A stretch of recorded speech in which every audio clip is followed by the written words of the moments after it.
hagaag daawadayaal waxaan soo gaarnay hoteelka Elite ee magaalada Muqdisho oo caawa dhan ay ka socdeen dagaallo u dhaxeeyay ciidamada dawladda iyo ururka al-shabaab oo soo weeraray hoteelkan Elite ee magaalada Muqdisho. muuqaalka hoteelka waa sida goordhow daqiiqado ka hor ayaa ciidanka amniga ay soo gabagabeeyeen weerarkii halkan ka socday. mas'uuliyiinta hay'adaha dawladda oo ay ku jiraan taliyaha ciidanka booliiska iyo maamulka gobolka Banaadir saraakiisha ugu sarsareysa ayaa yimid. gaariga halka ayuu ku qarxay waa dhinac ka mid ah hoteelka Elite ee magaalada Muqdisho. saxafiyiinta iyo dadweyne aad u fara badan ayaa halkan ku sugan, waxaana ay sugayaan sida dawladdu ay ugu warbixiso khasaaraha ka dhashay weerarka hoteelka Elite caawa ka dhacay. halkan joogno waa aagii ay wax ka dhaceen ee xeebta Lido ee magaalada Muqdisho. telefishinka Universal ayaa si toos ah uga socotaan albaabka laga galo hoteelka Elite weeye, waxaana tuban saxafiyiin aad u fara badan. waxaa galay taliyaha ciidanka booliiska Soomaaliya General Cabdi Xasan Xijaar, gudoomiye ku-xigeenka dhanka amniga iyo siyaasadda gobolka Banaadir Maxamed Cabdullaahi Tuulax, gudoomiye ku-xigeenka dhanka maaliyadda gobolka Banaadir ahna kusimaha gudoomiyaha gobolka Banaadir Axmed Xasan Iimaan, iyo gudoomiye ku-xigeenka howlaha guud ee gobolka Banaadir Mudane Cumar Cali Cabdi. gudoomiyaha ururka haweenka gobolka Banaadir ayaa ka mid ah mas'uuliyiinta halkan ku sugan. waxaan arki doonaa oo aan idiin soo gudbin doonaa daawadayaal sida ay wax ugu jiraan hoteelka Elite. jawiga waa mugdi, korontada ayaa hoteelka laga jaray markii qaraxyada iyo weerarada halkan ay ka dhaceen. hadda ayaa suuro gashay in la soo galo hoteelka oo dadka loo fasaxo. sidaa ayuu u egyahay caawa hoteelka Elite oo aad u qurux badnaa, aadna u nuurayay, oo ilays aad u fara badan lahaa. caawa sidaa ayuu u mugdi badan yahay dhibaatadii ka dhacday halkan kadib. goordhow saxaafadda halkan waxaa kula hadli doona saraakiisha hay'adaha amniga iyo mas'uuliyiinta maamulka gobolka Banaadir. halkan waa derbigii baabuurka qarxay lagu dhuftay, burbur weyn ayaa ka muuqda. saxafiyiinta ka howlgala magaalada Muqdisho iyo hay'adaha kale ee caalamiga ee warbaahinta ayaa iminka loo ogolaaday in ay duubtaan oo ay markaasi ka fargareystaan muuqaalada halkan ka jira ee hoteelka Elite. qofka yaqiinay hoteelka Elite caawa ma aqoonsan karo, waa mugdi, korontada ayaa ka maqan. inta badan hoteelka waa uu bad qaba, laakiin qaybo ka mid ah ayaa burburay oo qaraxyadii iyo dagaaladii halkan ka dhacay ayaa burburay oo ka soo gaaray. waxaa meesha idinkaga muuqda burburka hoteelka halkaa. weli dawladda Soomaaliya ma aysan faahfaahin khasaaraha ka dhashay weerarka hoteelka Elite ee magaalada Muqdisho ka dhacay.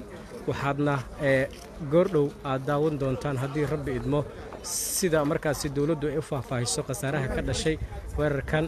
dhaawacyada waxaa la gaarsiiyey cisbitaalada magaalada Muqdisho, waxaana halkaasi ku booqday gudoomiye ku-xigeenka maamulka iyo maaliyadda ahna kusimaha gudoomiyaha gobolka Banaadir Axmed Xasan Iimaan.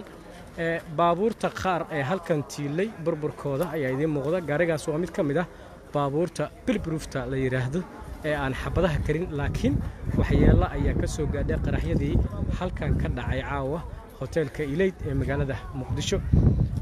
daawadayaal iyo dhageystayaal, telefishinka Universal page-kiisa Facebook ayaad si toos ah nagala socotaan. waxaana idiin soo gudbinaynaa sida markaasi dawladda federaalka ee Soomaaliya saraakiishoodu ay u faahfaahiyaan sida ay markaasi u dhacday dhacdada hoteelka Elite ee magaalada Muqdisho. inala jooga waxaan idiin soo gudbin doonaa faahfaahinada saraakiisha hay'adaha dawladdu ay ku warbixiyaan oo xaaladda halkan caawa ka dhacday ay ugu faahfaahiyaan. sida mugdiga badan ee aad arkaysaana waa jawiga caawa hoteelka Elite ee magaalada Muqdisho. maqaayadaha dhinaca Elite ku yiilay qaarkood ayaa sidaasi u burburay. bambaanooyinka iyo hubka culus ee halkan caawa ka dhacay ayaana saameeyey qaar ka mid ah baabuurta halkan tiilay ayaa sidaa u burburtay oo waxyeello kala duwan ay ka soo gaadhay waxaana jirta in markaasi burbur xooggan uu soo gaaray meelahan hoteelka u dhowaa iyo kuwa kalaba.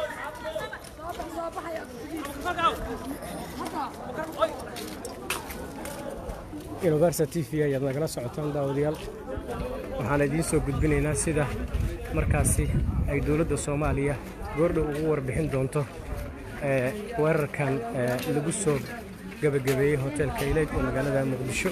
telefishinka Universal ayaad nagala socotaan, wariyaasha weli lama hadlin, waxaana ay ka warsugayaan warbixinta rasmiga ah oo ay dowladda Soomaaliya ka bixiso dhacdada halkan ka dhacday ee hoteelka Elite.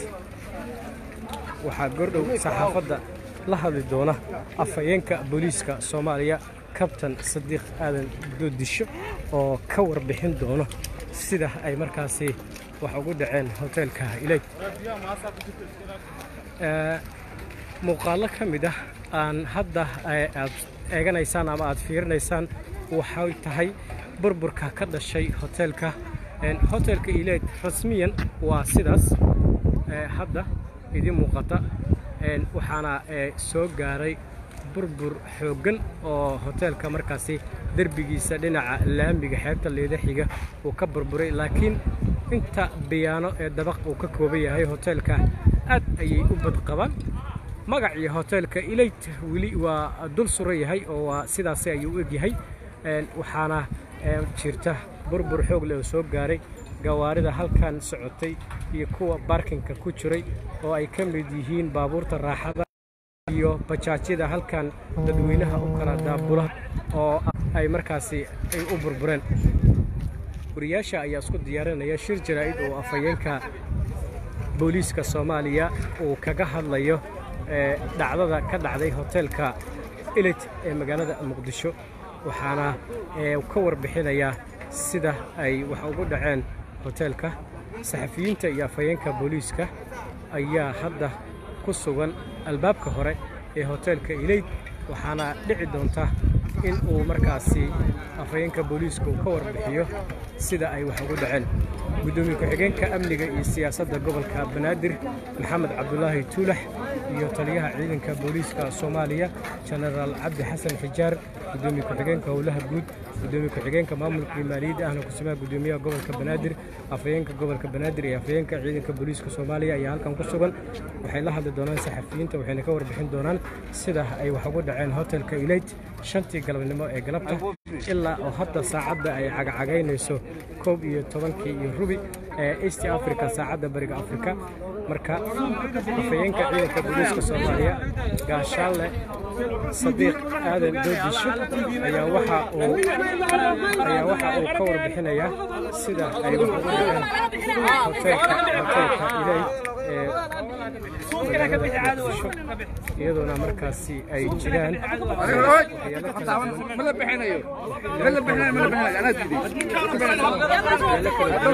waxaan idiin soo gudbinaynaa sida markaasi saxaafadda ay ugu hadlaan saraakiisha ugu warbixiyaan xaaladda halkan ka jirta. shirka jaraa'id ayaa goordhow bilaabanaya oo hay-adaha dowladdu ay kaga hadlayaan dhacdada ka dhacday halkan hotel Elite ee magaalada Muqdisho.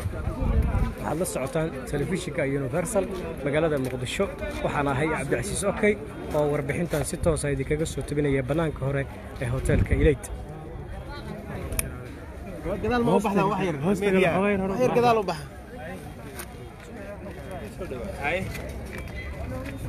بسم الله الرحمن الرحيم. دقمة عبد العزيز قبل بنادر إلا لله وإنا راجعون. اللهم نحرسته مواطنين صوماليين وكنا في ماي قرح أي قرية رجع صلاها وسوء بابولين قلبتي شنتي يسقال دقيقة أما كوي طبنكي يسقال دقيقة أي قرح اسمينا منها الله استعمالي قاري اللي قصوا بيعشوا والحاق قرحة iyo argagixiso isla markaasna rabtay inay khasaare geysiiso dad shacabka oo ku jiray hoteelka Elite ee ku yaala degmada Cabdicasiis.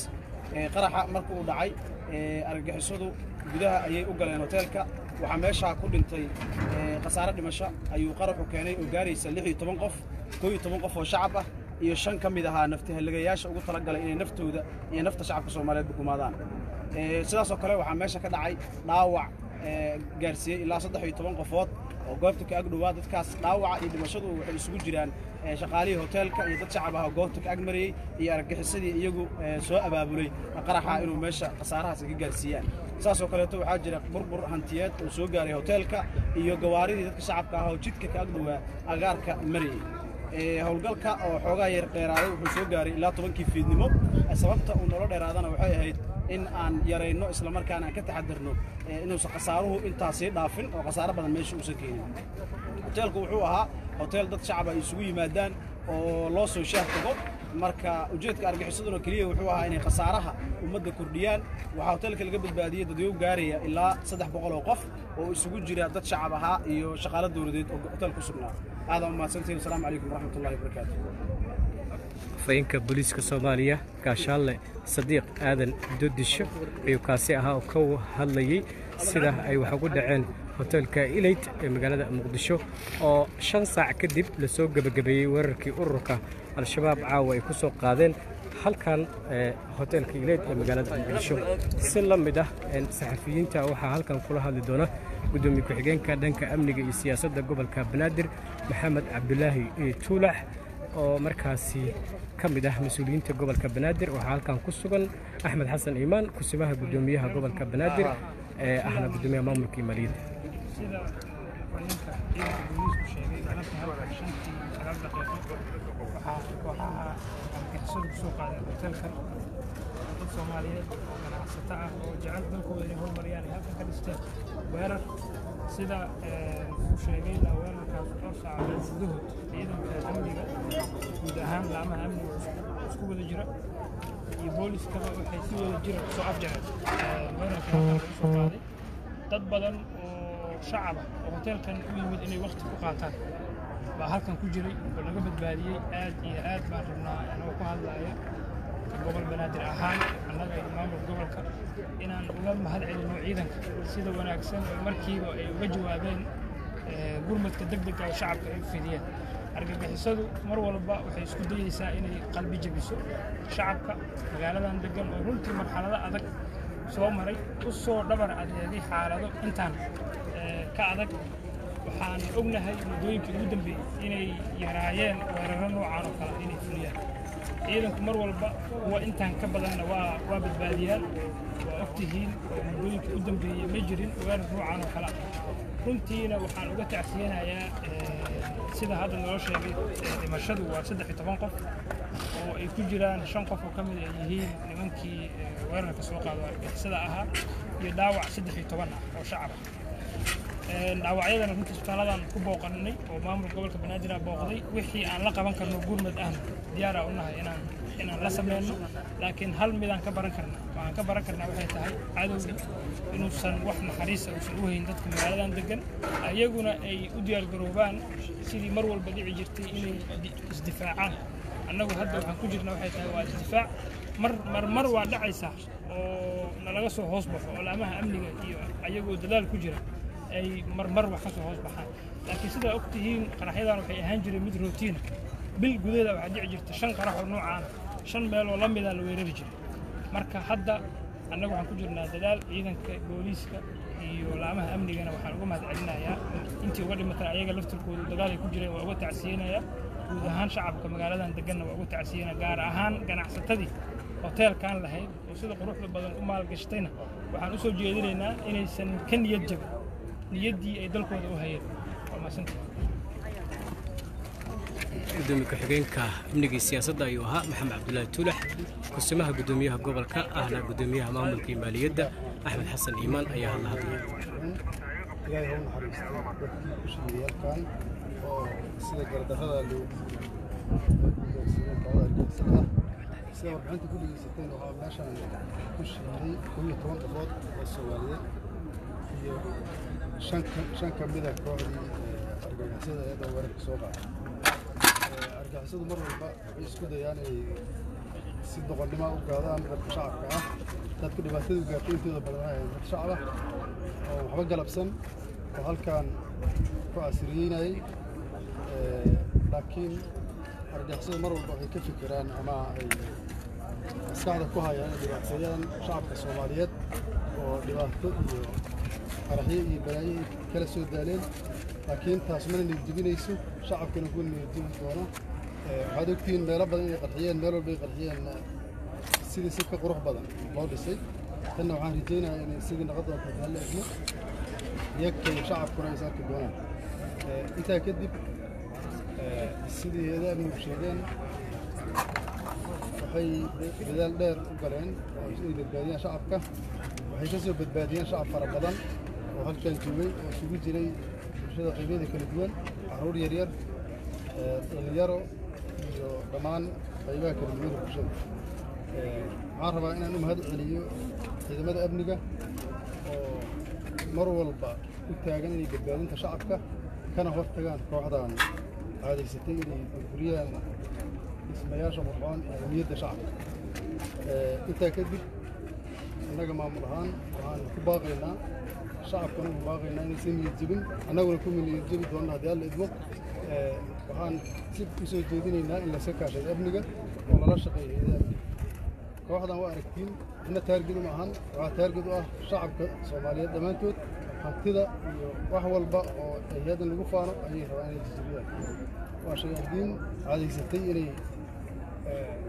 shacabkan iyo magaaladan dhibaateeyaan laakiin waa loo soo jeedaa shacabkana waxaan u rajaynaynaa inay arrintaas ka foojignaadaan lana shaqeeyaan hay'adaha amniga oo shaqadaas tooska u haya aad iyo aad ugu mahad celinaa ciidamada mar labaad iyo mar saddexaad annaguna garabkooda ayaa tahay dhiib gaaray oo dhaawaca waxaan u gurma doonnaa haddana isbitaaladan ku booqannay inta haftana waa booqan doonnaa haddii alla idmo wixii ka badan familkoodana annaga wax ka qaban doona haddii alla idmo maamul ahaan aad iyo aad u mahadsan duqa magaalada Muqdisho ahna gudoomiye Axmed Xasan Iman ayuu kaasi ahaa oo warbaahinta la hadlayay wariyaasha waxaa markaasi la siiyay warbixin ku saabsaneyd xaaladda caawa ka jirtay hoteelka Elite oo goordhow la soo gabagabeeyay weerarkii halkan ka jiray howlgalka dawladda ay sheegtay inay ku soo gabagabaysay hoteelkan jawiga waa uu degan yahay waxaana jirta xaalad deganaansho ah oo markaasi sideedii xeebta liido ka jirta kadib markii caawa muddo 5 saac weerar ururka al-shabaab ay u adeegsadeen baabuur warxaha qarxa lagu soo raray ay ku qaadeen hoteelka Elite dabadeedna rag hubaysan oo ka tirsan al-shabaab oo lagu tilmaamay inay yihiin 5 qofood ay gudaha ka dagaalameen dhowr saacadood kadib ayaa weerarkii la soo gabagabeeyay dawladdu waa ay ka warbixisay dhimasho iyo dhaawac tan iyo kulanto dambe intaan dib u kulmi doono nabadgelyo waxaan idiin soo gudbin doonaa warbixinada iyo dhacdooyinka kale ee la xiriirta dhacdada caawa ka dhacday magaalada Muqdisho telefishinka Universal ayaad kala socon doontaan nabaddiin